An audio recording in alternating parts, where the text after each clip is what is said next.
Hey, good evening, guys. Hey, I've had a couple questions, and I thought I put a video up about this already, but I may not have. Yeah, we gotta zoom in here. Okay, so this video will be discussing queen ant giveaways. I've had a couple people request that I do some kind of giveaway, and and again, I thought I put a video up about this, but probably didn't title it. I'm not going to go through all of my videos to find the ones I think I may have just discussed it in a prior video. So this one I'll title Queen Ant Giveaway. I'll kind of discuss my reasoning behind it. I've got a couple now, guys. For those of you that watch my videos, you know I don't have anything written down. I'm not following any kind of agenda, so I'm just kind of shooting from the hip here. So I've got a couple reasons why I'm not interested in giving away queens, and in no particular order. One of which is I don't think they'll survive shipping. If it comes down to shipping it, to anywhere else, and this is probably not even a good one for the mere fact that, while that is one of my reasonings for why I wouldn't do any giveaways, say I had a ton of queens and just too many for me to keep, which I'm getting real close to that.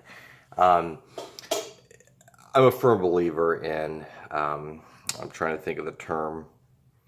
I can't think of it.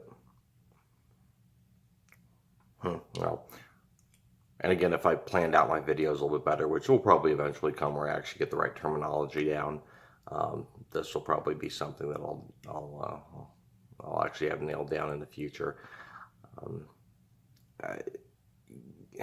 Like any insect or any species that is not natural to a given area, I give away a queen to somebody outside of my geographic region. It gets out, and now I've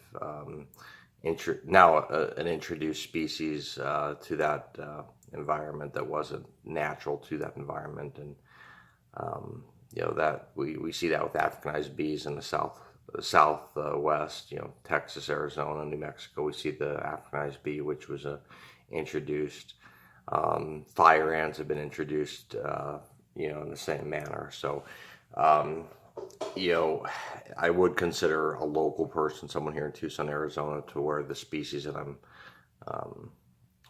giving away or trading, whatever the case might be, is local to the area. So if the queen or the species ever got out, it's not a pest species that is not natural to the area. So that's kind of one of the big ones. So shipping really wouldn't be. I mean, my fear is I'm dying, the queen dying, but introducing an alien species to a region is probably more prevalent or more of a reason why I wouldn't send a queen. Second, catching your queen is part of the fun of it. You in most regions, to the best of my knowledge out here in Arizona, it only happens once a year, our monsoon season, which is really between July and September. So you have a limited window every year to catch queen, unless you dig up colonies, which I'm not a proponent of. I think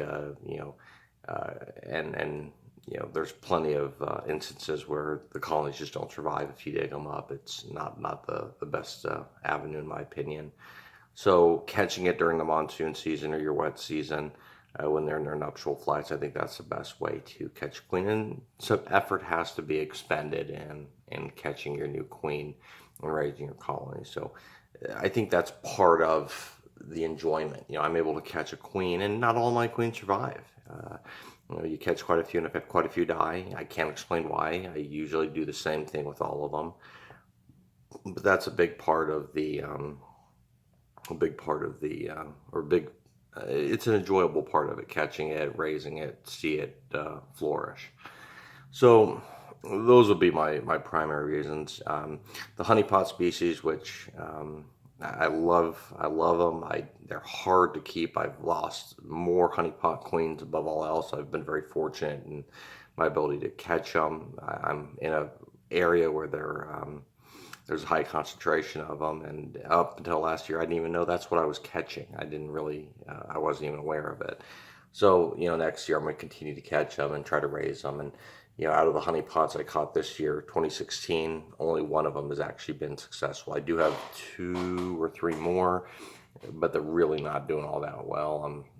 I've only got one that's really producing and already has one replete, which you'd seen some of my videos I posted today and this last week. So if I, in future years, become very successful with honey pots, I know there's some interest at the University of Arizona, and I would most certainly donate a successful colony to them or any kind of group similar to the university for all the various reasons. I do know they had an insect show earlier this year. I hadn't had the opportunity to go, but one of my colleagues at work did, and knew that I was keeping honey pots, and made a comment to one of the ant keepers there, at the university, and they were, incredibly surprised and curious that I had a successful honeypot colony. So more or less, I would probably give one to the university for that purpose, and I'm good with that. But anyway, I don't want to ramble on, guys, but that's kind of my reasoning behind not wanting to do an ant giveaway or a queen ant giveaway. So I'm sorry for those of you that were expecting it, but wait till your next rainy season and go catch one. Really, it's worth it. Thanks, guys, for watching. Appreciate it.